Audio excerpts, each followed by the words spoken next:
Man.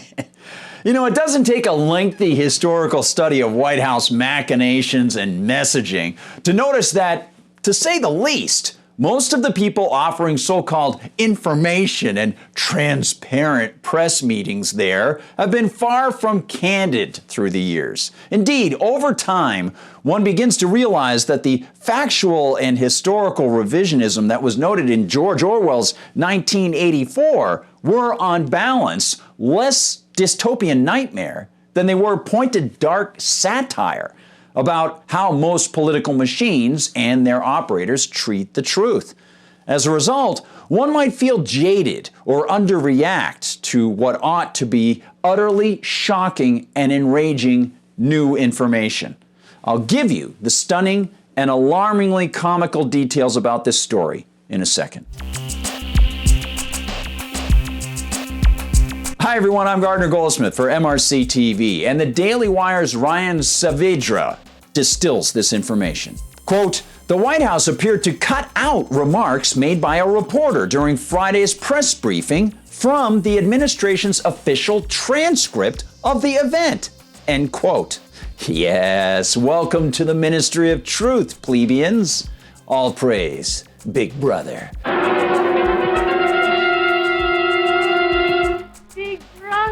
Watch over us. And, no shock, the journalist whom the freedom-loving, freedom of speech-loving lefties of the Biden bloc censored was, of course, Fox News' Peter Doocy. Quote, the exchange in question happened between Fox News White House correspondent Peter Doocy and White House Press Secretary Jen Psaki. Doocy asked Psaki about remarks that Biden made where he compared opponents of his voting rights agenda, so-called, to segregationists. End quote. Indeed, the problem wasn't that Doocy was displaying some kind of racist trait, but of course, one can expect that if given the chance, leftists would try to portray Mr. Doocy as a hood-wearing, blackface-loving nincompoop, a la the reality that was the figure of former Virginia Governor Democratical Ralph Shearer Northam. No, the problem was that Mr. Doocy's memory was too long, and he was running through things that the big guy Biden had said. As Saavedra notes, here was the pertinent part of the January 14th exchange between Doocy and the ever-classy, not plastic at all, Ms. Psaki. But as you talked about a year ago and working with Republicans, now he is talking about Republicans that don't agree with voting rights. He's describing them as George Wallace, Bull Connor, and Jefferson Davis. What happened to the guy who, when he was elected, said, to make progress, we must stop treating our opponents as our enemy?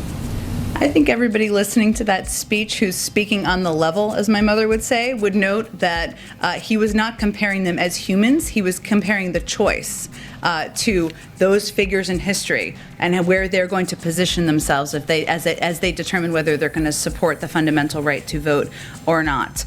Talk about fishing for something to say. You need better bait there, Miss Psaki, because I'm not biting that statement. Whether that was the case or not is up to the viewer and how gracious he or she might want to be to the president heading up a government that not only assumes the power to mandate that millions of people accept gene vector injections and that their employers will be fined if they don't, but also the power to take the next generation's sweat equity before its members are born. That would be called generational enslavement through debt and taxation. And regardless of how one views the head plantation master at 1600 Pennsylvania Avenue or his possibly race-baiting comments, the actions taken by the master's managers subsequent to this exchange are what really strike one's fascist revisionist fancy. Saavedra observes this, quote, the White House, however, did not include the following remarks from Doocy. Quote, Biden's describing them as George Wallace, Bull Connor, and Jefferson Davis.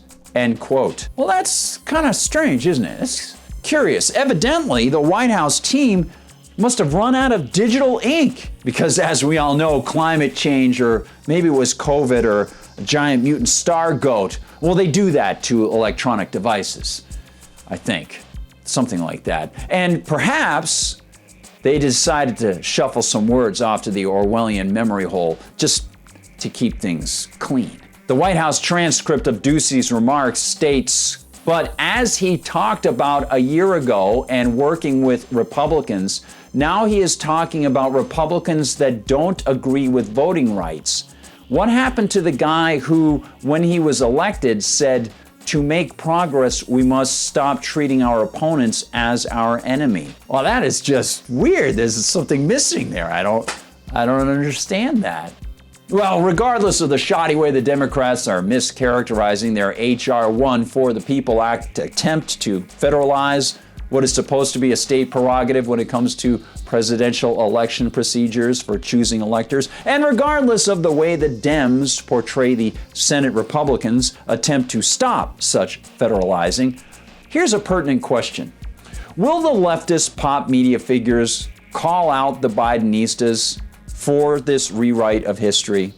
Or have they been engaged in massaging the message so long themselves that it comes as a relief that this time they don't have to cherry pick words or decontextualize or outright misquote people for political gain? When the pop media people see this, will they just delight in the fact that the White House itself is engaging in their propagandistic daily ritual for them? After all, this leftist love of censorship seems quite pervasive and quite powerful. In just the past few weeks, leftists have called for silencing Joe Rogan's podcast simply because he engaged in a hugely popular conversation with Dr. Peter McCullough and another popular conversation with Dr. Robert Malone, men who offer information that the authoritarian lockdowners and jab mandators don't like. And of course, rather than engaging in a peaceful response, such as a debate or the creation of their own podcasts and actually compete with Joe Rogan, they want to destroy, they want to shut down, they want to silence. Certainly, this isn't a single party problem, but the disrespect for the spoken and written truth, or the disrespect for the long dead author who isn't there to defend himself or herself, this is endemic in leftism, going back to cultural Marxism and the Frankfurt School of so-called study that began in the 1920s and was transplanted in the US soon thereafter. This move by Sackey's team, all to shield their plantation master from possible criticism, is a real-world, as-it-happens example of what honest reporters, students, and authors have experienced virtually every day for over a century. And we can tell our friends about this current act of cowardice right now and shed some light on it while we energize them in the long-term battle for truth. And we actually might have the opportunity to show them how long this has gone on. We can remind them of the generational nature of this fight. As long as there are deceitful people in the world, they'll try to hide the truth. And I think we all know that this is particularly true within the corrupt world of political power. Thanks so much for watching, everyone. Remember, if you're watching on YouTube, please like and subscribe. We'll see you in the comments section. Please head to Rumble, MRC-TV on Rumble. The channel is great, and you'll see uncensored videos there. Visit us at MRCTV.org. Visit us on TikTok, and check us out on Instagram. We'll see you on Twitter as well. I'm on Gab at Gardner Goldsmith on Gab, and I want to thank the folks at Gab as well. They haven't censored me. I really like what they do over there. For MRC TV, I'm Gardner Goldsmith.